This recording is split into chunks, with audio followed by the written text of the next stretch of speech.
Welcome to day 2 of MX SportsCenter from the Red Bull AMA Amateur National Motocross Championship on Loretta Lynn Ranch. Red Bull Energy Station hosting Jason Wygant and Wes Kane. And let's explain this. 100 degrees today, and when you get 100 degrees in temperature, you can guarantee it's ridiculous in the heat index because the humidity is horrible. But we have found the solution to that problem, the Red Bull Energy Station. Absolutely, they brought this thing in, set it up, a couple thousand square feet, 2 stories, AC, all the drinks you can handle. We got a DJ coming in tonight, spinning some music for the kids. Just a great place to watch for, all the parents and families. Yeah, an under 21-year-old party tonight, so we are not invited then. Nope. So we are here now. We're going to watch some motos. Today we're going to cover a 50cc class, A and B classes, and the women's class as well. They're about to get riding, and we got to shoot it, so let's get to the highlights. Let's give you the highlights of 51 7-8 Class 2.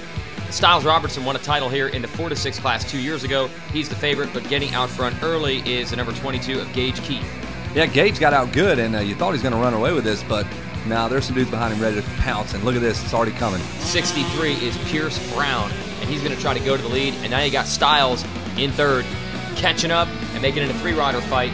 Then it will be down to Stilez Robertson battling with 63 of Pierce Brown for the lead.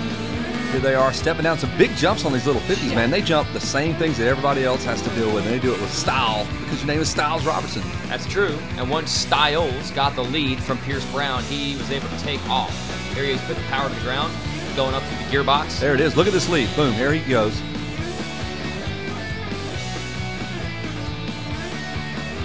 Wow, there's the rest of them. That's a pretty big lead. Check out that Red Bull Energy Station back there. That's what it looks like outside of where we were just speaking from inside.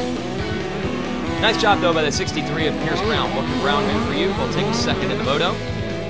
And a strong ride in third for the 52 of Ethan Mann. Mann is from Washington, Brown from Utah. Stilez Robertson, your leader, is from Bakersfield, California. There's a bit of a Bakersfield movement because the top 2 riders in the 4-6-year-old 50 class are also from Bakersfield. Stilez, well, I guess he's the role model for all those young kids right now. He's got himself the Moto win. Here's the results. Let's go to the 250B class, and this one is stacked. Lots of talent, about 5 riders that can win the Moto. The 44 of Jeremy Martin is out front early. You got Cole Thompson in this one, Thomas Covington. But soon it will be a different rider putting the pressure on young Mr. Martin. Good to see him back out at the ranch. It's Zach Bell, number 11, taking over for his brother. He's injured. He's in charge of winning motos for the Bell clan. One-handed, making that left hand, twisting the throttle. Look at the pass. Wow, and here he goes after Martin, and the number 11 is going to pass at 44. I like the repeating numbers in the Z class, apparently. Also, pressure being applied by the 54 of Justin Hill. He was in the mix early on. Yeah, talk about pressure from your big brothers. You got, both these guys have older brothers in the pro ranks, so man, big shadows to fill there. Shadows, shoes, whatever. 16 is Thompson. That lead trio got out in front of him, so he would have to settle for a solid 4th in the Moto. Thomas Covington, one of the favorites, to come back to 5th. Meanwhile, Martin would not let Bell go. He actually closed back in after getting past, and then eventually would be able to make the move. Yeah, same place. He was figuring out where he was going to make that pass, and later on in the Moto, you'll not see it because our cameraman did not get it. Man, it's really unfortunate, but there's only 2 of them out there, and they're not as good as we are. We're not as good as Jeremy Martin, though, because he would take over the lead and then check out. Remember, this kid won 2 motos last year in the span of an hour in the hottest point of the entire week. Something about the hot days works for him. We shouldn't be surprised because he's from where? Minnesota. Oh, yeah, where it's really hot and you got to be acclimated to that heat. Really confused here. Jeremy Martin takes the Moto win over Zach Bell. Justin Hill hangs out for 3rd. Thompson Covington, that's 5 real fast riders in the top 5. Here's Open A Pro Sport. Chris Plouffe going to grab the whole shot in the number 52 Honda. Austin Politelli, Jesse Wentland, 12 Justin Starling, all right there. Plouffe sure looked strong early, but not to be seen up front for the guys that were 1 and 2 the previous Moto. Yeah, about 50 feet out of the gate, Ransdale and Zach Freeberg bump into each other. They go down. They've got a lot of work to do. Yeah, Ransdale, who was 2nd in Moto 1, would end up with a DNF. Freeberg, who won Moto 1, would end up in 24th. Austin Politelli, meanwhile, takes the lead from Plouffe. We got Wentland and Starling right there. A great 4-rider battle here in the Pro Sport class. Starling's been pretty consistent. He's not done too outstanding here at the ranch for quite some time, and he looks like he's putting it all together now on the number 12 Cali. Here he is battling with Wentland. Your leader is still Politelli. Plouffe is still behind him on the Honda. Then you've got that battle between Starling and Wentland. But then all of a sudden, Plouffe. Boom. man, I don't know what happened, but he started going backwards in a hurry. First, Plouffe takes the lead from him, and then he would get gobbled up by this battle between the 12 and the 26 of Starling and Wentland. Yeah, so Politelli slips back, hands it off to Plouffe, and Starling and Wentland are going to go at it for a while.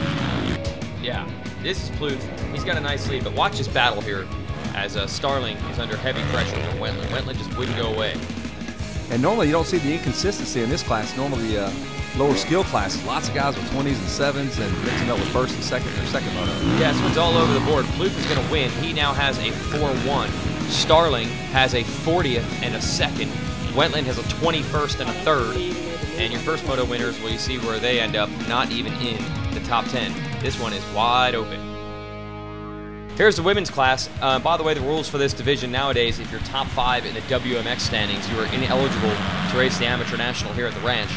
But Kasie Creson has been getting some top 5 motos this year, and she's been really fast. She won the first moto yesterday. She's leading Leah Cantrell early here in moto number 2. Jennifer Burton right there with her, and Jessica Hadler trying to stay close. There's a shot of Cantrell. Cantrell, I don't know why she doesn't race the WMX series. It's like she just comes down to Loretta's every year and proves she can run the pace. Meanwhile, Creson begins to edge away. Jennifer Burton will take over the number 2 spot and would keep Creson honest in this one, and Burton needed to. She was 2nd in the first moto, so she knew she needed to go all out to try to even up Creson at the end of this one, and they stayed close for most of the race. Yeah, the girls very consistent out here, as opposed to the guys who are 41 for moto scores. Who knows? It's going to be a good one here. We got one more moto to sell it. Burton's going to have to win it. Yeah, and Burton, she started to have some trouble, I think, with the heat down the stretch. At this point in the day, we were way over 100 degrees. I think it was about as hot as I remember it. Yeah, it was 170. We got it clocked. Wow, 170. unbelievable. Yeah, we had KTM was actually out there producing different displacement levels of temperature. We had a 125, a 150. There's Cantrell in 3rd, and there's Creson, who would pull away from Burton down the stretch. And like I said, Burton was really struggling with the heat, and just about everybody was at this point in the day. It was way up into the triple digits. Burton settles for 2nd. Creson celebrates a win with her mom. There's the results. Pretty consistent in this class.